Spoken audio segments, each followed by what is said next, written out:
Assalamualaikum warahmatullahi wabarakatuh.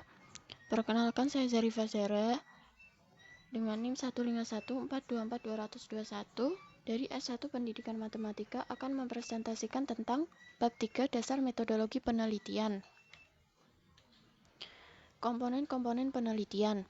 Komponen-komponen penelitian terdiri dari permasalahan, teori ilmiah, variabel, hipotesis, populasi dan sampel, dan yang terakhir data. Pendahuluan. Penelitian merupakan proses sistematis dan logis dalam upaya menjawab pertanyaan atau memecahkan masalah berdasarkan data yang diperoleh di lapangan. Dalam proses ini, seorang peneliti memerlukan pemahaman mendalam terhadap dasar-dasar metodologi penelitian agar setiap langkah yang diambil sesuai dengan prinsip ilmiah.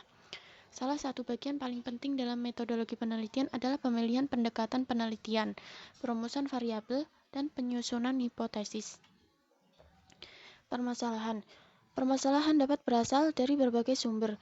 Menurut Hajar 1996, masalah dapat bersumber dari 1. Observasi, 2. Deduksi dan teori, 3. Literatur, 4. Masalah sosial, 5. Pengalaman pribadi.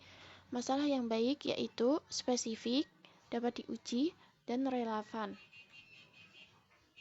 Teori ilmiah. Secara umum, teori adalah sebuah sistem konsep abstrak yang mengindikasikan adanya hubungan di antara konsep-konsep tersebut yang membantu kita memahami sebuah fenomena. Jenis teori menurut pendekatannya. 1. Deduktif, 2. Induktif, 3. Fungsional. Fungsi teori yaitu untuk menjelaskan, meramalkan, dan mengendalikan.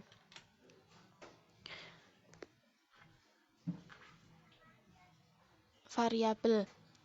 Pengertian variabel adalah suatu besaran yang dapat diubah atau berubah sehingga dapat memengaruhi peristiwa atau hasil penelitian. Dengan penggunaan variabel, kita dapat dengan mudah memperoleh dan memahami permasalahan. Jenis variabel yaitu ada bebas vs terikat, aktif vs atribut, kontinu vs kategori. Fungsi variabel. 1. Untuk mempersiapkan alat dan metode pengumpulan data. 2. Untuk mempersiapkan metode analisis atau pengolahan data. 3. Untuk pengajuan hipotesis. Hipotesis. Hipotesis atau hipotesa adalah jawaban sementara terhadap masalah yang masih bersifat praduga karena masih harus dibuktikan kebenarannya. Ciri hipotesis yang baik yaitu jelas dan operasional, dapat diuji, bebas nilai, spesifik, dan logis. Fungsi penting hipotesis di dalam penelitian yaitu 1.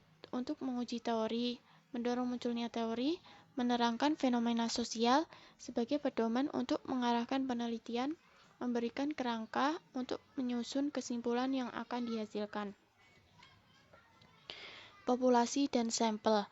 Populasi adalah wilayah generalisasi yang terdiri dari objek atau subjek yang memiliki kuantitas dan karakteristik tertentu yang ditetapkan oleh peneliti untuk dipelajari dan kemudian ditarik kesimpulannya.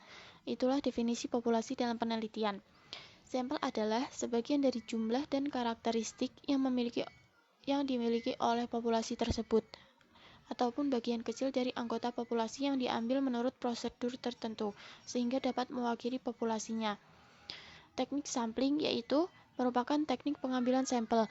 Ada dua macam teknik sampling yaitu probability sampling, simple random sampling, disproportionate stratified random sampling, proportionate stratified random sampling, dan cluster sampling. Dan non-probability sampling, sampling sistematis, sampling kuota, dan sampling aksidental. Data berdasarkan sumber. Ada data primer, yaitu wawancara, observasi, dan kuesioner, dan data sekunder, literatur, dan laporan. Data berdasarkan sifat ada kualitatif atau kata dan kuantitatif atau angka, diskrit vs kontinum. Berdasarkan skala ada nominal, data ordinal, data interval, dan data rasio. Sekian presentasi dari saya. Jika ada yang ingin ditanyakan, bisa melalui chat grup. Dan apabila ada kesalahan kata, mohon maaf yang sebesar-besarnya. Wassalamualaikum warahmatullahi wabarakatuh.